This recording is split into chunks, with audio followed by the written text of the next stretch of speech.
అందరిలోనూ మన గౌరవం తగ్గాలి, అందరూ మనల్ని చీకొట్టాలి, మన కుటుంబం అంటేనే అందరూ చిరాకు పడాలి.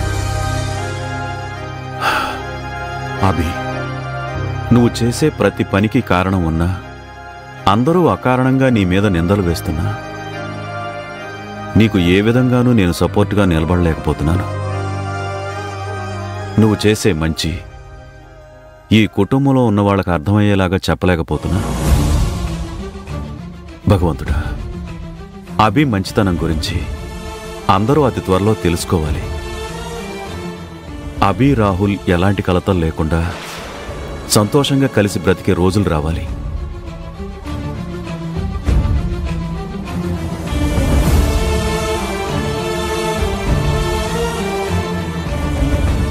మావయ్య గారు, భోజనానికి రండి. అమ్మా అభి, నిన్ను చూస్తుంటే నాకు చాలా ఆశ్చర్యంగా ఉందమ్మా. నీ జీవితంలో ఎన్ని కఠినమైన పరిస్థితులొచ్చినా, ఎన్ని కన్నీళ్లు పెట్టిస్తున్నా తొణకని కుండలాగా నిండుగా ఎలా ఉండగలుగుతున్నావు అభి? మీరడిగిన ప్రశ్నలోనే సమాధానం కూడా ఉంది మావయ్య గారు. కుండ నిండా నీళ్లున్నప్పుడు ఎలాగైతే తొణకదో ఒక మనిషి జీవితంలో బరువులు, బాధ్యతలు, నిందలు, అపవాదులు ఇలాంటివన్నీ నిండుగా ఉండటం వల్లే తొణకకుండా ఉండే స్వభావం వస్తుందేమో. ఏమోనమ్మా, నువ్వు చెప్పింది కూడా నిజమే అనిపిస్తోంది. అందుకే అనుకుంటా యుక్త వయసులో ఉన్నవాళ్లు అడుగడుగునా తప్పులు చేస్తూ ఉంటారు. కాని బరువులు, బాధ్యతలు, నిందలు, అపవాదులు ఇవన్నీ చూసి అనుభవం పెంచుకున్న పెద్దవాళ్లు ఏది చేసినా ఆలోచించి చేస్తారు. ఎటు వెళ్ళినా ఆచితూచి అడుగు వేస్తారు. అదంతా పక్కన పెడితే నేను నిన్ను క్షమాపణ అడగాలమ్మా. మావయ్య గారు, మీరు నన్ను క్షమాపణ అడగడం ఏంటి? ఆ ఇంద్ర నుండి నేను కాపాడగలిగాను, కానీ సొంత మనుషుల దగ్గరే నీ మంచితనాన్ని నేను బయట పెట్టలేకపోతున్నాను. నీ సొంత కుటుంబంలోనే నీకొక విలువ కల్పించలేకపోతున్నాను. ఇంత వయసు, ఇంత అనుభవం ఉండి కూడా నా ఇంటి కోడలికి నేను సరైన న్యాయం చేయలేకపోతున్నాను. అలా మీరెప్పుడు అనుకోకండి మావయ్య గారు. ఎందుకంటే ఈ కుటుంబంలో నన్ను అందరూ వేలెత్తి చూపించినా నాకు మీరు తోడుగా నిలబడ్డారు. అందరూ నా మీద తప్పులు వేసినా మీరు మాత్రం నాలో ఉన్న ఒప్పులు గ్రహించారు. కాస్తో కూస్తో ఈ ఇంట్లో నేను ధైర్యంగా ఉన్నానంటే, ముందు ముందు నా జీవితంలో మంచి రోజులు వస్తాయి అనే ఆశతో బ్రతుకుతున్నాను అంటే దానికి కారణం మీరే మావయ్య గారు. నా గురించి నువ్వు అలా ఆలోచించటం నీ గొప్పతనం అభి. కానీ నీ విషయంలో నేనేం చేస్తున్నాను చెప్పు? అందరూ నీ మీద నిందలు వేస్తూ ఉంటే నేను జస్ట్ చూస్తూ కూర్చుంటున్నాను. లేదు మావయ్య గారు, ఒక చిన్న మొక్క ఒక మహావృక్షం అయినప్పుడు ఆ చెట్టు నీడని, పూసే పూలని, కాసే కాయల్ని చూస్తారు. కాని అది మహావృక్షం అవ్వకముందు, అది ఒక మామూలు మొక్కగా ఉన్నప్పుడు అది నిలబడడానికి ఆసరాగా ఉన్న కట్టెపుల్ల గురించి ఎవ్వరికీ తెలియదు. ఆ కట్టెపుల్ల ఒక మామూలు మొక్కకి నిలబడే బలం ఇవ్వకపోతే అది మహావృక్షం అయ్యేదే కాదు. ఈ ఇంట్లో నా జీవితం మున్ముందు ఏం కాబోతోందో నాకు తెలీదు. నా భవిష్యత్తు ఎలా ఉండబోతోందో నాకు తెలీదు. అది గొప్పగా ఉంటే మాత్రం దానికి ముమ్మాటికి కారణం మీరే అవుతారు మావయ్య గారు. ఇప్పుడు మీరు నాకిచ్చే బలమే రేపటి నా బంగారు భవిష్యత్తుకి కారణమవుతుంది. నువ్వు చాలా మంచిదాని అభి. ఖచ్చితంగా నీకు బంగారు భవిష్యత్తు వస్తుందని నేను ఆశిస్తున్నాను. కానీ నాకున్న దిగులు ఒక్కటే మావయ్య గారు. నా విషయంలో మీరు, అత్తయ్య గారు రెండు వేరు వేరు ఆలోచనలతో ఉన్నారు. రెండు వ్యతిరేకమైన అభిప్రాయాలతో ఉన్నారు.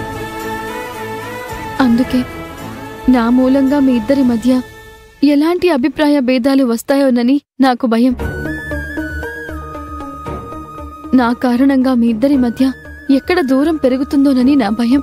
పర్వాలేదమ్మా, నేనేం చేసినా ఎవరి కోసం చేస్తున్నాను? నా కొడుకు కోసం, నా కోడల కోసమే కదా. నా కొడుకు కోడలు సంతోషంగా బ్రతకడం కోసం.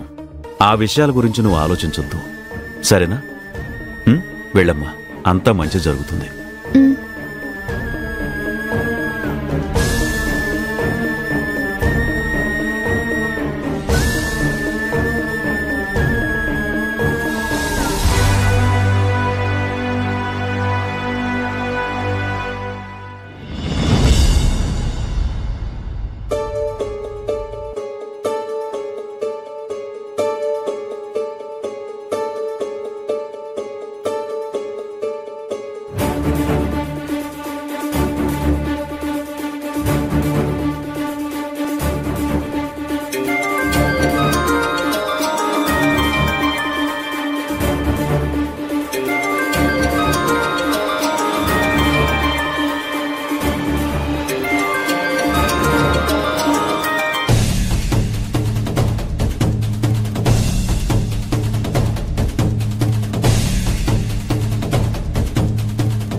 ఇన్నిసార్లు ఎవరికి కాల్ చేస్తున్నారబ్బా?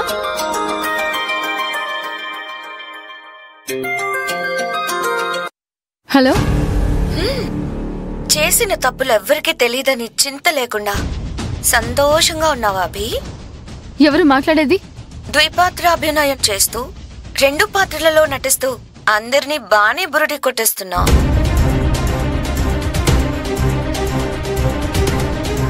ఎవరు మాట్లాడేది చెప్పండి. అంత కోపం ఎందుకు అభి? ఓహో, నిజాలు మాట్లాడుతున్నానా? అవునులే, నిజాలు మాట్లాడితే నిష్ఠూరాల్లాగే ఉంటాయి కదా. చూడండి, మీరెవరో నాకు తెలీదు. రాంగ్ నంబర్ కి ఫోన్ చేసి మాట్లాడుతున్నట్టున్నారు. రాంగ్ నెంబర్ కాదు అభి, రైట్ నెంబర్ కి కాల్ చేశాను. ఇంతకీ నువ్వెప్పుడు అభిగా ఉన్నావా, నందనగా ఉన్నావా?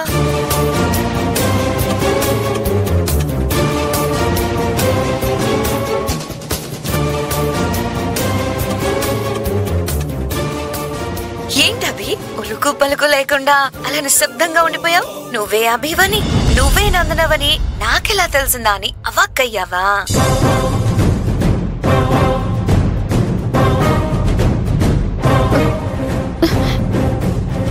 చూడండి, మీరేం మాట్లాడుతున్నారో నాకు అస్సలు అర్థం కావడం లేదు. దయచేసి ఫోన్ పెట్టేయండి. నేను మాట్లాడేది అర్థం కాకపోవడానికి నీకు సంబంధం లేని విషయం కాదు కదభి. ఎంతో చాకచక్యంగా ఒక పక్క అభిలాగా మరో పక్క నందనలాగా అందరి ముందు నటిస్తూ అందరినీ ఫూల్స్ ని చేస్తున్నావు.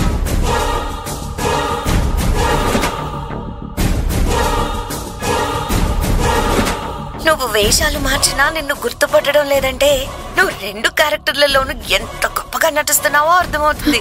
కానీ ఎన్నో రోజులు నీ నటనలో నాటకాలు సాగవు కదా.